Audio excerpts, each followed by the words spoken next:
Bismillahirrahmanirrahim. Assalamualaikum warahmatullahi wabarakatuh. Perkenalkan, nama saya Hendra Suhendra dari SMAS Unggul Ar-Rahman, calon guru penggerak Angkatan 6 Kabupaten Sukabumi.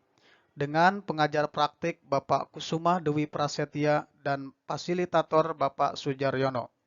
Pada kesempatan ini saya ingin menyampaikan koneksi antar materi pada modul 1.4 Budaya Positif. Keterkaitan antar modul 1.1, 1.2, 1.3, dan 1.4.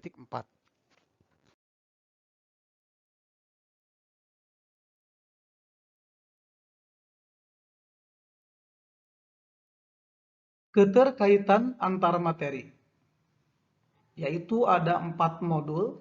Modul 1.1 yang membahas tentang filosofi pemikiran Ki Hajar Dewantara. Modul 1.2, nilai dan peran guru penggerak.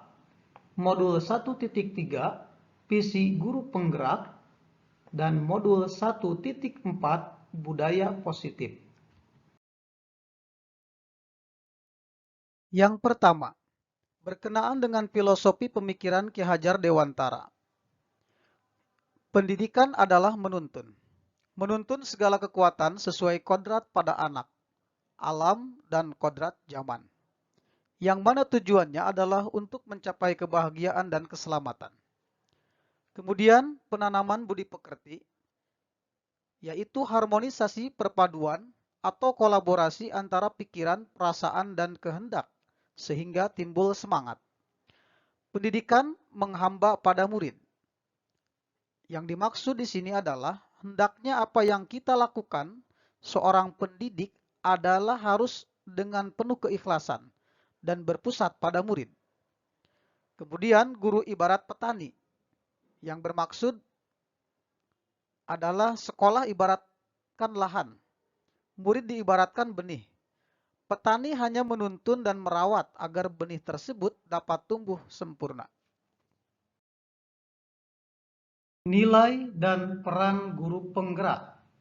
Dari pernyataan Ki Hajar Dewantara, seorang guru harus mempunyai nilai dan mampu menjalankan perannya, yaitu menuntun tumbuh kembang murid melalui pengajaran yang berpusat pada murid. Yang pertama, nilai guru penggerak. Mandiri, reflektif, inovatif, kolaboratif, berpihak pada murid. Yang kedua, peran guru penggerak. Menjadi leader pembelajaran, mendorong kolaborasi, coach bagi rekan guru, mewujudkan kepemimpinan murid, menggerakkan komunitas praktisi. Visi guru penggerak. Dalam mewujudkan suatu perubahan, maka harus mempunyai visi yang jelas dan langkah-langkah tepat dalam mencapainya. Langkah nyata yaitu dengan metode inquiry apresiatif dengan tahapan bagja. Tahapan bagja sendiri yang pertama ada define, buat pertanyaan, discover, ambil pelajaran, dream, gali mimpi, design, jabarkan rencana, deliver, atur eksekusi.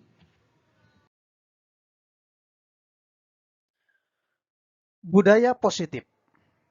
Melalui penerapan tahapan bagja, maka di sekolah akan muncul pembiasaan-pembiasaan yang kita kenal dengan istilah budaya positif. Dengan budaya positif, murid akan merasa aman, nyaman, menyenangkan dalam proses pembelajaran. Dengan budaya positif, kita dapat mendorong murid untuk senantiasa berpikir kritis, kemudian bertindak dan berinovasi, menggali sesuatu yang baru, meningkatkan minat dan bakat sebagai sebuah proses memerdekakan dirinya sehingga menjadi mandiri dan murid yang bertanggung jawab. Nah, di sini ada contoh pembiasaan, yaitu penguatan pembiasaan budaya positif yang sudah dilaksanakan di sekolah SMAS Unggul Ar-Rahman, di antaranya penguatan religi. Di setiap hari sebelum siswa-siswi masuk ke kelas, maka pertama dilaksanakan apel pagi, kemudian sholat duha, pembacaan azkar sobah. Adapun setelah pulang dari sekolah, kemudian sholat berjamaah asyar dan dilangsungkan dengan azkar masa atau zikir di sore hari. Kemudian yang kedua ada kolaborasi. Di sini terlihat bahwa seluruh siswa dianjurkan untuk bisa belajar bersama-sama. Sehingga nanti akan dapat menemukan berbagai macam informasi-informasi dari rekan-rekannya. Yang ketiga ada takhusus. Takhusus ini adalah pengkhususan bagi seluruh santriawan, santriawati untuk penguatan bahasa Arab dan Inggris. Dan yang keempat tahfidzul Al-Quran. Di sini diisi dengan murojaah bersama-sama untuk memperhatikan bagaimana bacaan Al-Qurannya bisa baik dan mutkin.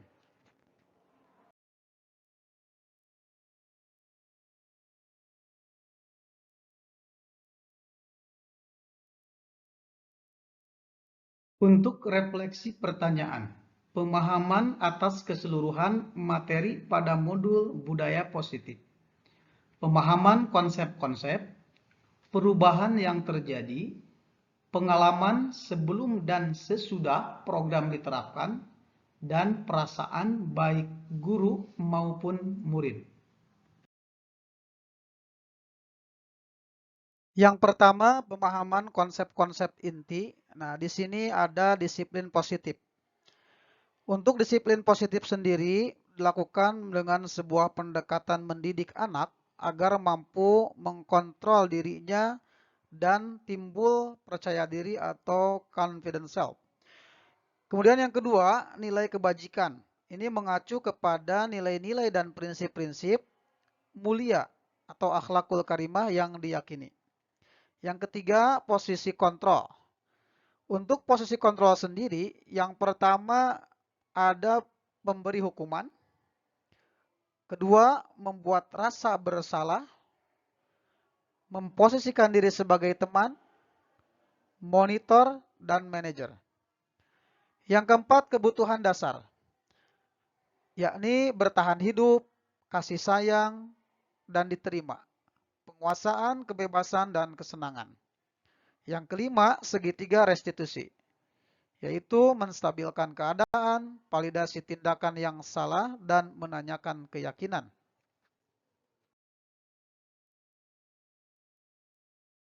Untuk perubahan yang terjadi, sebuah pertanyaan yaitu perubahan apa saja yang terjadi pada cara berpikir dalam menciptakan budaya positif di sekolah. Nah, di sini saya melihat bahwa dalam menerapkan budaya positif di sekolah, ini harus melibatkan seluruh stakeholder, baik internal maupun eksternal. Peran serta siswa ini mampu mewujudkan kelas, sekolah yang nyaman, aman, dan menyenangkan. Kemudian perubahan terjadi yaitu siswa semakin disiplin dan mempunyai kesadaran dalam melakukan hal-hal yang positif. Dalam penyelesaian masalah, saya mencoba menerapkan segitiga restitusi, sehingga murid menjadi sadar dan tidak mengulanginya kembali. Kemudian yang terakhir, saya memposisikan diri sebagai manajer.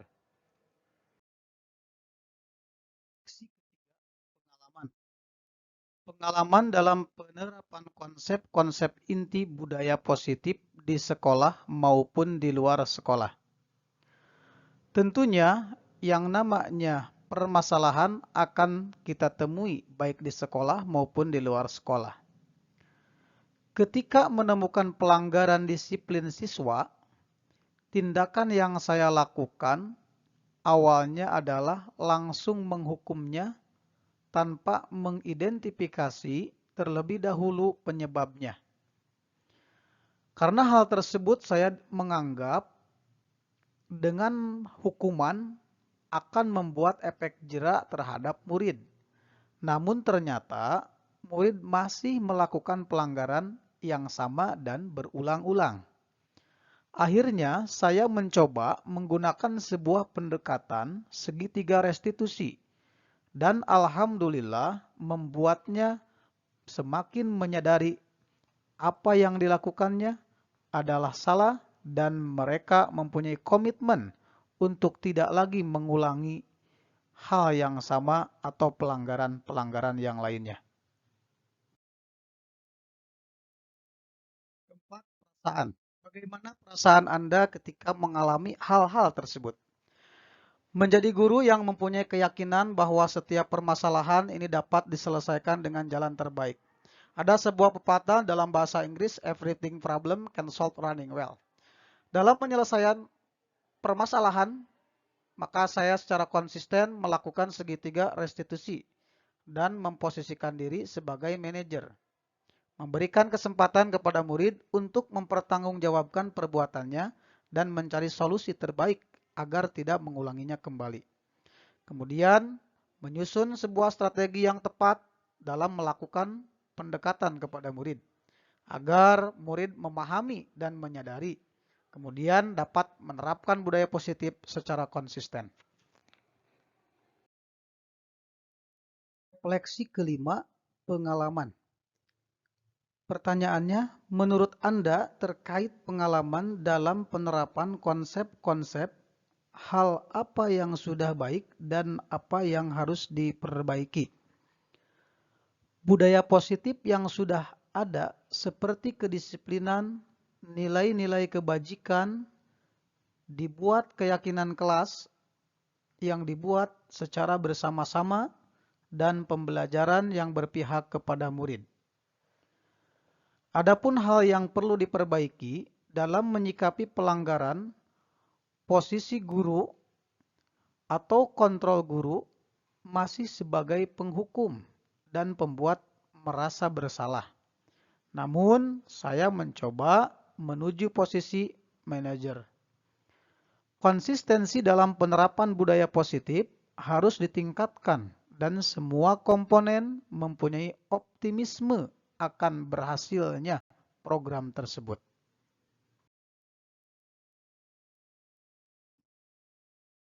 Sebelum mempelajari modul ini, ketika berinteraksi dengan murid, berdasarkan 5 posisi kontrol, posisi manakah yang paling sering Anda pakai dan bagaimana perasaan Anda saat itu? Setelah mempelajari modul ini, posisi apa yang Anda pakai dan bagaimana perasaan Anda sekarang? Apa perbedaannya?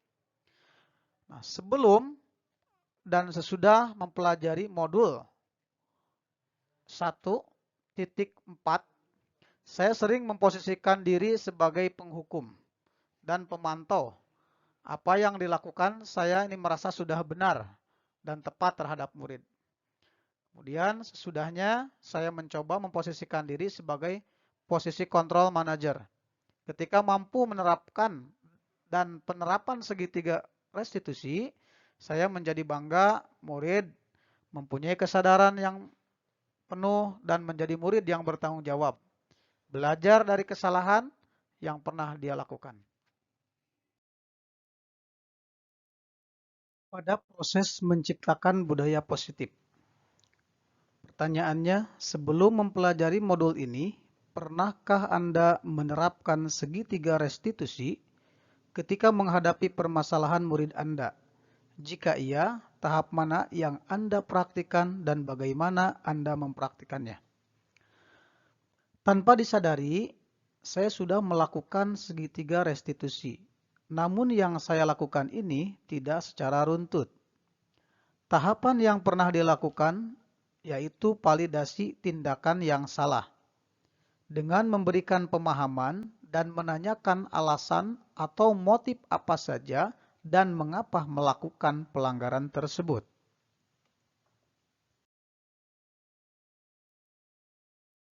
Poin 8, sebelum dan sesudah mempelajari.